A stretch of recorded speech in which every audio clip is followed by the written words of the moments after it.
Hey, what's up tube? Willington here. A lot of people ask me which speaker they should buy or how to choose a Bluetooth speaker.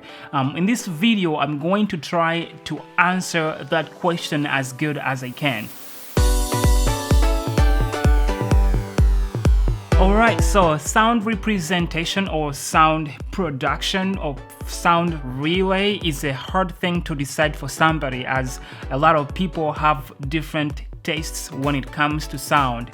But I'm going to be giving you five things that will hopefully help you narrow into that speaker that might be right for you. And we are starting with the first thing, and that is the price. And this might be obvious, but you kind of want to know how much you have to spend before you spend it. And this will also help narrow down the things and speakers to look at during your search, which is always good. And I know there are some people out there who don't really care about the price of the speakers, but just want something to listen to, and that will lead us into number 2, portability. And this goes hand in hand with the purpose of the speaker. The main things that you're going to be using the speaker. For example, if you plan on using your speaker a lot while walking, you plan on mainly listening to talk shows and you just want something a little bit louder than your phone, you're looking for something that you'll be able to actually hold with one hand and actually get a grip of the speaker. In most cases, this kind of person will be looking for a smaller speaker, something, small, not huge, for those kind of purposes. And then on the other hand, you have someone who's looking for a somewhat portable speaker, but it's as loud as they can get. It offers a lot of bass, and you're planning on using it for like house parties and stuff like that mainly. Then it's safe to say that this kind of person is looking at bigger speakers like the JBL Extreme and all speakers that kind of fall in that category. Now, that doesn't mean that the reasons I've listed above are the reasons to get a small speaker or a bigger speaker.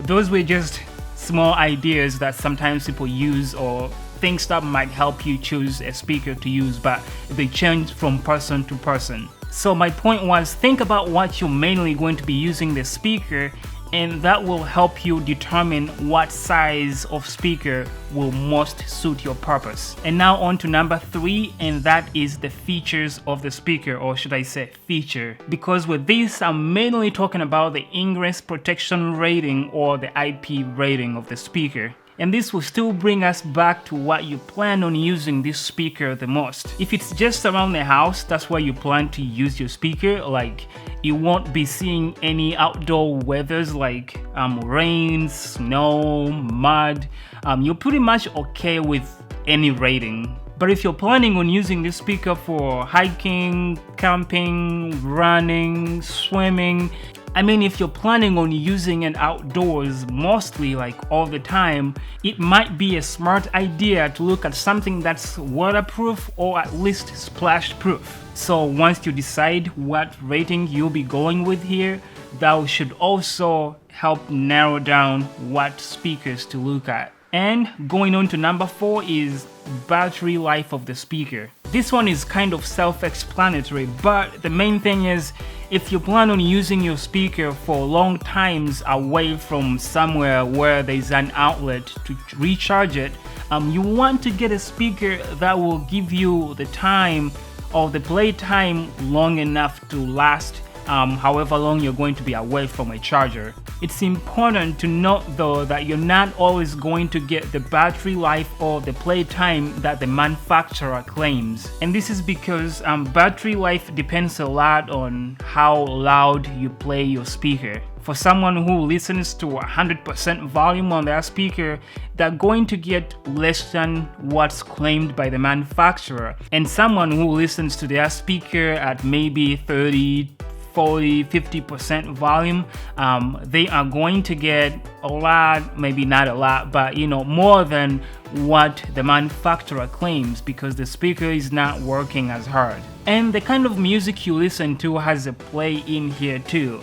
Someone who listens to bass heavy music, they're not going to get the same play time out of their speaker like someone who listens to music that barely has any bass in it. And if you use your speaker to charge your phone, you're going to dramatically cut off playtime. And lastly, number 5 is the kind of music you listen to. You want a speaker that will most represent the kind of music that you listen to. And this is a lot about your sound preference. Heavy bass listeners, you obviously want a speaker that will best represent the lows so you can get that bass that you crave.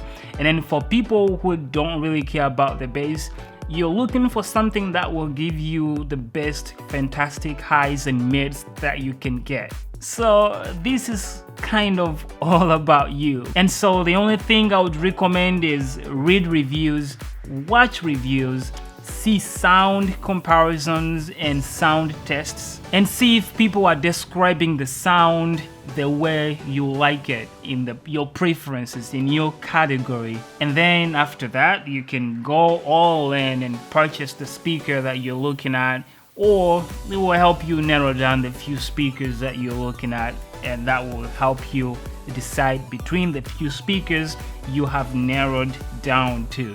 Obviously, there are other things to consider while choosing a Bluetooth speaker, but those are the main things for me that I think someone really needs to consider and look at, and then you can go into other details of all the features that each speaker provides.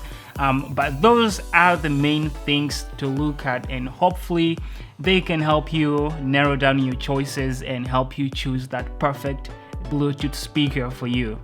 So if you're new here, please subscribe to my channel, like the video, and if you're a subscriber, please let me know down below if you'd like to see more videos like this one. Like the video, share it, and thanks for watching this one. I will see you in the next video. Peace.